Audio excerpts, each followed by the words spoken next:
ये आकाशवाणी है। अब आप आशुतोष जैन से समाचार सुनिए। प्रधानमंत्री मनमोहन सिंह ने ये कहते हुए पेट्रोलियम पदार्थों, कोयला और बिजली के मूल्यों में चरणबद्ध बढ़ोतरी की जोरदार पैरवी की है कि इनकी बिक्री लागत से कम कीमत पर की जा रही है। आज नई दिल्ली में राष्ट्रीय विकास परिषद की 57वीं बैठक में प्रधानमंत्री ने चेतावनी दी कि सब्सिडी पर नियंत्रण करने में नाकामी से योजना व्यय में कटौती करनी पड़ सकती है। केंद्र और राज्य सरकारों द्वारा निजी सार्वजनिक भागीदारी के जरिए बुनियादी ढांचा परियोजनाओं को बढ़ावा देने के प्रयासों का जिक्र करते हुए उन्होंने कहा कि 12वीं योजना में इस पर विशेष जोर देते रहने की आवश्यकता है।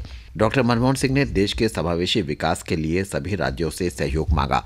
भारत और पाकिस्तान ने आज एक बैठक में नियंत्रण रेखा पर संघर्ष विराम सहित विश्वास बहाली के मौजूदा उपायों पर अमल की समीक्षा की। बैठक के बाद जारी बयान में कहा गया है कि दोनों पक्षों ने आपसी विश्वास बढ़ाने के उपायों के बारे में विचार विमर्श किया और भरोसा बहाली के पारंपरिक उपायों को मजबूती देने के इरादे से बातचीत जारी रखने का संकल्प दोहराया। दोनों पक्षों ने मौजूदा दौर की बातचीत की प्रगति की रिपोर्ट अपने अपने देशों के विदेश सचिवों को देने के बारे में भी सहमति व्यक्त की। बातचीत के दौरान भारतीय पक्ष ने संघर्ष विराम के उल्लंघन की मौजूदा घटनाओं का मामला भी उठाया है।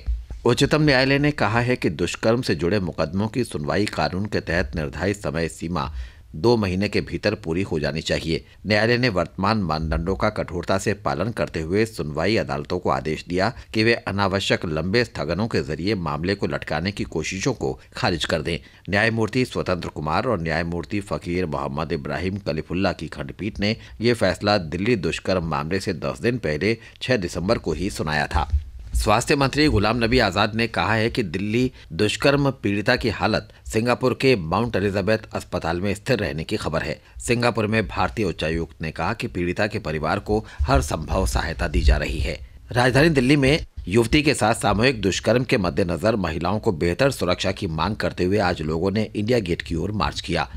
11 दिन पहले चलती बस में एक 23 वर्षीय लड़की के साथ दुष्कर्म कर उसे बुरी तरह घायल किया गया था। लड़कियों सहित लगभग 500 लोगों ने दक्षिणी दिल्ली में निजामुद्दीन से इंडिया गेट की ओर मार्च किया, लेकिन उन्हें जाकिर हुसैन सुब्रमण्यम भारती क्रॉसिंग पर रोक दिया गया, जिससे इस क्षेत्र में जाम लग गया। यह मार्च इंडिया गेट के आसपास लागू निषेधाज्ञा के बावजूद आयोजित किया गया।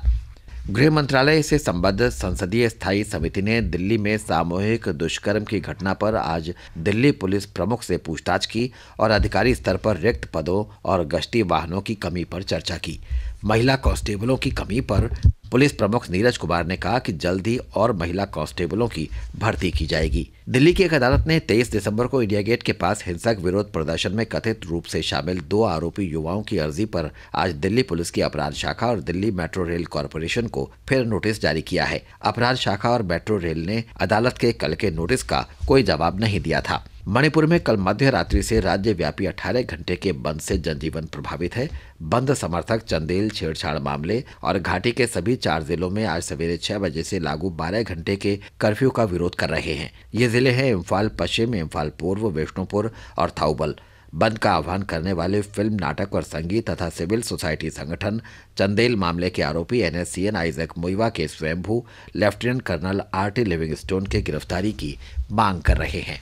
सरकारी कंपनियों को कोयला खंडों के आवंटन पर विचार के लिए गठित अंतर मंत्रालय समिति ने पूर्व निर्धारित मूल्यांकन मानदंड निर्धारित किया है। मानदंड में अन्य बातों के अलावा पूर्व आवंटित कोयला खंडों के विकास में प्रगति, राज्य में कोयले की मांग और आपूर्ति में अंतर तथा संयंत्रों की जगह शामिल है। कोयला मंत्रालय ने कहा है कि मूल्यांकन मानदंड को शीघ्र प्रकाशित कर दिया जाएगा और सरकारी कंपनियों से आवंटन के लिए आवेदन मांगे जाएंगे। एशियाई चैंपियनशिप हॉकी ट्रॉफी के फाइनल में आज कतर की राजधानी दोहा में भारत का मुकाबला पाकिस्तान से होगा। राउंड रोबिन लीग मैच में पाकिस्तान को हराने वाली भारतीय टीम ने पिछले साल चीन में खेले गए फाइनल मैच में भी पाकिस्तान को शिकस्त दी थी। उधर अहमदाबाद में कल भारत और पाकिस्तान के बीच दूसरा 2020 अंतर्राष्ट्रीय क्रिकेट मैच खेला जाएगा। पाकिस्तान बंगलौर में खेला गया पहला मैच 5 विकेट से जीतकर 2 मैचों की श्रृंखला में 1-0 से आगे है। इसके साथ ही ये समाचार बुलेटिन समाप्त हुआ।